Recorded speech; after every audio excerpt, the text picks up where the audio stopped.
Pero alam niyo, sa totoo lang, meron din naman akong inggit sa akin, sa buhay ko. Hindi naman ako perfecto, naiinggit din ako. Pero in the sense, I use the inggit to motivate me. I use the inggit to make me work more. Ba? Hindi yung iba kasi, ang gamit lang sa inggit, sisiraan nila yung tao. Sisiraan nila yung tao. Tell me how the garden grows, Tita Meriton. Warm hands guide the soil where the hope is sown. Magandang hapon. Mga anong oras na ba? Mga alas 5 na. Alam nyo, ang dami ko na pong natapos na succulent. Yung last na succulent ko, may pinakita ako, no? Pero meron akong tinapos na 2 at kanina, alam nyo, talagang hindi ko alam. Tatlo natapos ko lately. I-share ko sa inyo. Ito, alam niyo po, ito kasi stress, sa akin to parang stress release. So, ipapakita ko sa inyo saglit yung ginawa ko. So, siguro, actually, sa short video ko, meron akong pinakita. Ito, pinapakita ko ang ginawa ko ng succulent. So, ito po yung tinapos ko. Kahapon ko to tinapos. Mga 5 o'clock din, pagdating ko galing sa work. At iyan ginawa ko. Then, ngayon, ito kanina, sabi ko, ako, dumating na po kasi yung mga in-order ko na may mga fairy. So, yan. Nandiyan na po. Marami pa po akong gagawin. So, yan ang kailangan ko po ng mga pots. So, hopefully bukas makapunta po ako makakita ko ng magaganda kasi dapat magaganda ang mga pots mo. Yan, isa pa po yan. Ito yung nakita na nyo, yung ginawa ko last time. At saka, ito. Yan. So ngayon, ang dami ko pa pong gagawin. At dumating na po, di ba, yung mga iba kong mga in-order. So, marami pa po. Sabi ni Luchi, marami pa raw siyang kukunin sa So, yan, ang dami pa, Tapos yan, ito, nakita ko lang to sa store. So, ngayon, itong aking patio na to, lilinisin namin bukas. Lilinisin namin. So, dito gagawin ko yung kitchen ko para magawa. Tapos, dito, bibili ako ng mga shelves kung saan ko ilalagay yung aking mga tatapusin kong mga succulent. So, mahilig po bumili ng mga ganito, Yan. So, yan na lang natira, no? So, marami pa. Hilig ko lang talaga. Tapos, ito, gusto kong pag-aralin kung paano gumawa ng bonsai. Sabi sa akin, kung bibili daw ako ng bonsai, ito, halos $30. So, kung gagawa ako ng bonsai, kukuha ako daw ng purus. So, yung purus na yan, kasi tawag nito, magiging, magtatagal kasi dito, yung purus kasi yan yung parang sinasabi natin mga Christmas tree na gagawin mo siyang bonsai. So, ngayon, so far, nag-iisip pa ako, naghahanap pa po ako, meron pa ako isa pang ganito na gagawin. Alam nyo, kailangan kung very creative po kayo, kailangan gamitin nyo yung creativeness, basta mga creative. Yung mga ideas ninyo, gawin nating action. Sayang. Kasi, instead na mag-dwell kayo sa mga iba-iba, isipin nyo ibang tao, minsan nai-stress ko kayo. Yan yung one way to avoid mental health is make yourself busy. So, ano ba ang ibang bagay? Ano ho ba talagang gusto nyo gawin sa buhay nyo? Kung ano bang hilig nyo? Yun ang kung hilig nyo, di mag-zumba, di ba? Pero yun, at least yun, nyo. Kaya lang minsan, I'm not against it, okay? I'm not against group, okay? Kaya lang kasi minsan sa daming friendship, sa mga pag nagkaroon ng konting hindi pagkakaintindihan, minsan may mamit ka na hindi mo type ang ugali. So, hindi mo ba stressful din yun? Kaya nga po sa live ko nga na isabi ko nga na, alam ko, iba-ibang klaseng tao ang mga yung people that I meet. Marami hong klase, maraming ibang klaseng pag-uugali, may pagano. Kaya lang, ikaw, bilang tao, gusto mo talaga maging peaceful ang buhay mo, matuto kang umintindi. So, instead of abangan mo sila, ikaw ang magpapakumbaba. Ayaw mo sila ng rat-rat, sige lang, tahimik ka lang, pag-pray mo lang. Then later, tapos ka na. Ako naman. Pero hindi, in the sense na huwag ka makikipag-away. Walang away-away. Kasi mahirap eh. So, kasi nangyayari, ang misunderstanding, dyan po nag-uumpisa ang paninira ng ibang tao. Oo. Siyempre, of course, obviously, ang inggit talaga, talagang, pero alam niyo sa totoo lang, meron din naman akong inggit sa akin, sa buhay ko. Hindi naman ako perfecto, naiinggit din ako. Pero in the sense, I use the inggit to motivate me. I use the inggit to make me work more. Ba? Hindi yung, iba kasi, ang gamit lang sa inggit, sisiraan nila yung tao. Wag, which is not nice. Biblically, mali. Akala nyo you're pleasing God with that? Yung inggit nyo, sasabihin niyo nagsisimba kayo. Please, wag na kayo magsimba kung maraming inggit kayo, tas naninira. Ang number one is maninira kayo ng tao. Hindi po, diba sabi ni Jesus Christ, magpatawad ka 7,700. Hindi pala, 7,777. Diba? So, ako ilang beses din po ako na Kaya, kailangan to learn how to forgive. Ang number one kasi intindi. Lawakan natin ang ating pag-iisip. So, ako gaya ko, instead na isipin ko ibang tao, iniisip ko ano gagawin ko. Ano ang gagawin ko sa pot na to? Ano sa tingin niyo? Nag-iisip din ako eh. Niisip ko anong gagawin ko, ano ilalagay ko, pero type ko sana ilagay ito. Pero nung pinag-aaralan ko yung tutorial ng bonsai, kailangan talagang pero ito wala diretso. Maganda din siya. Pero alam niyo, pag-aaralan ko paano mag-bonsai. Kasi alam niyo, bukas, kung makakakuha pa po ako ng mga shelves, so matapos ko yung succulent ko, maglalagay ako ng parang shelves dito where I can do my showroom. Oo. Sabi ko sa inyo, once na nakita to ng mga kaibigan ko dito, hindi lang po sa mga taga-Tacoma, may mga taga-Lacey, kahapon mayroong mga taga-University Place, taga-Seattle, for sure, si Mariter, dito nga lang, si Katie, kapitbahay ko, dinadalaw ako dito. So, pag ganitong summer kasi I call people na to come here and have halo-halo, magbabar. Ang handa ko lang is halo-halo and barbecue. Tapos yung mga iba magdadala sila ng pagkain, nagdadala sila ng prutas, minsan nakakalimutan magsaing kaya nagsasaing ako kasi minsan nagdadala sila ng ulam. You know, paminsan-minsan makipagkwentuhan tayo, let's make our life so happy. Wag tayong maging masyadong depressed.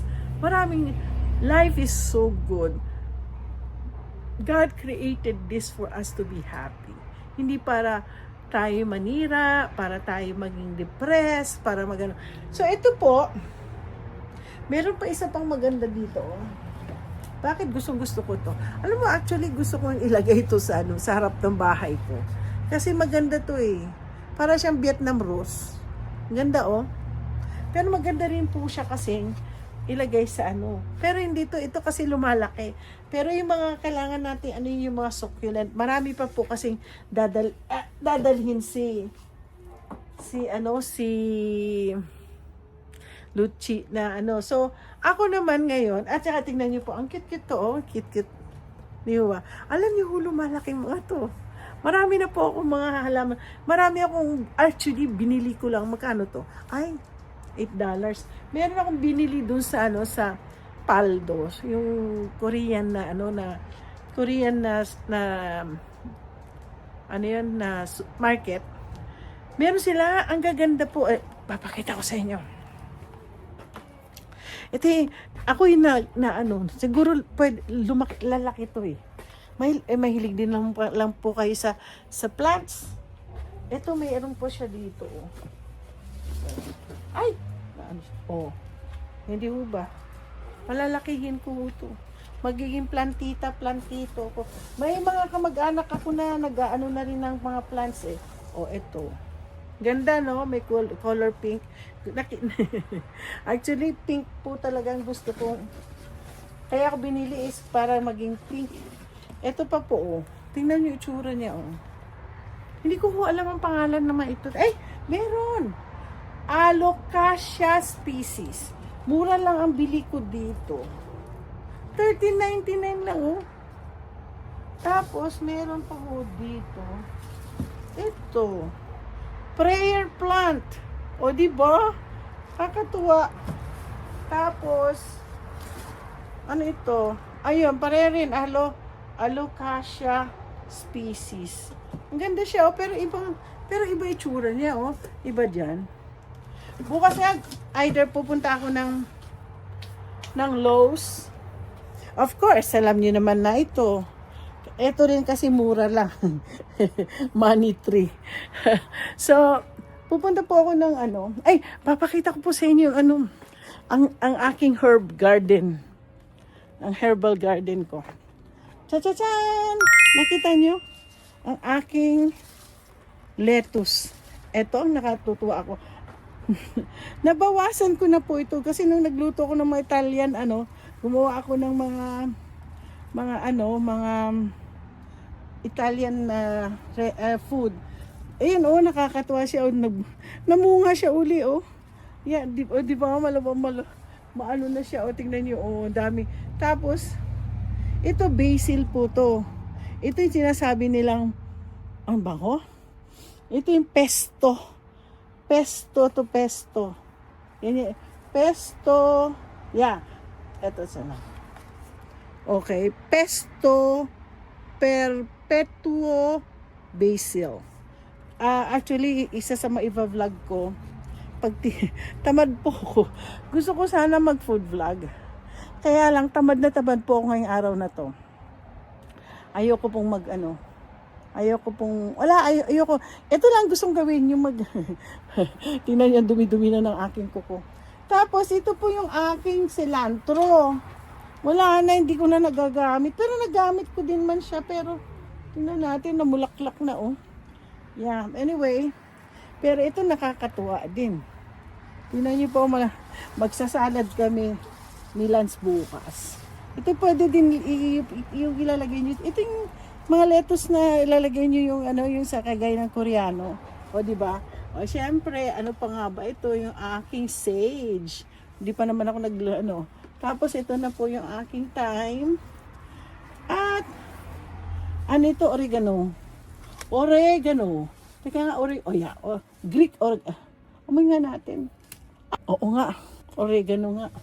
Naku, ko yung aking Tapos, ayan na po. Ayan. Ito po, may mga dumarating. Kasi sa lupa kasi namin.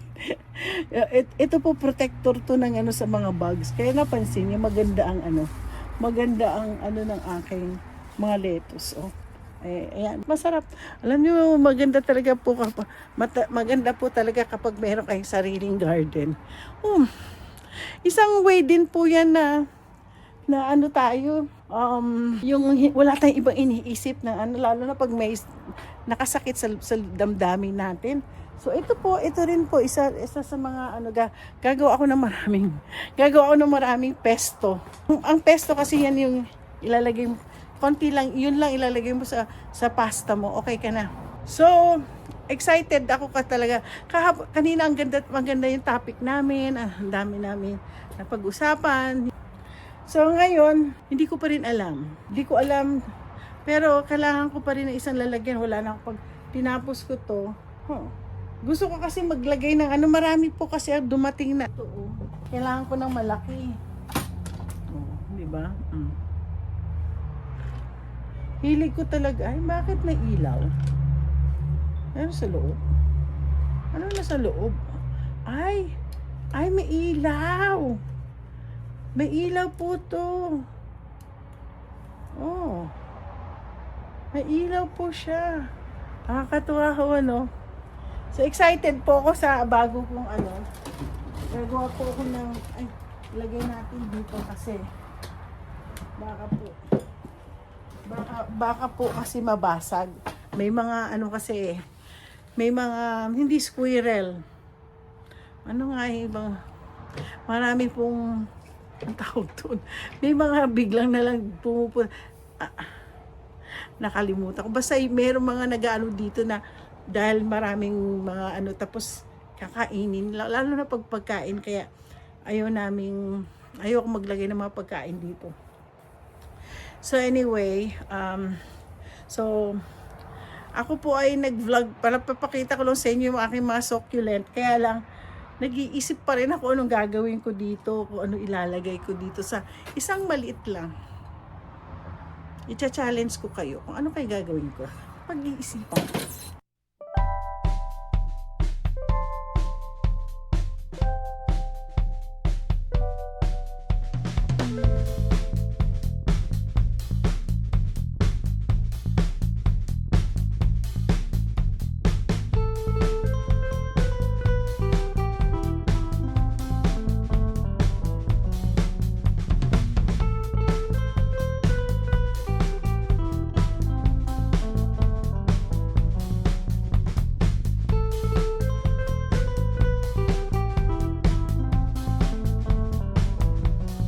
Tadaan! Ito na po natapos ko.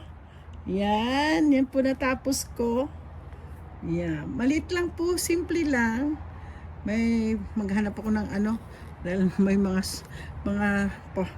siya. So, nakakreate po ako ng aking bagong succulent. Yan.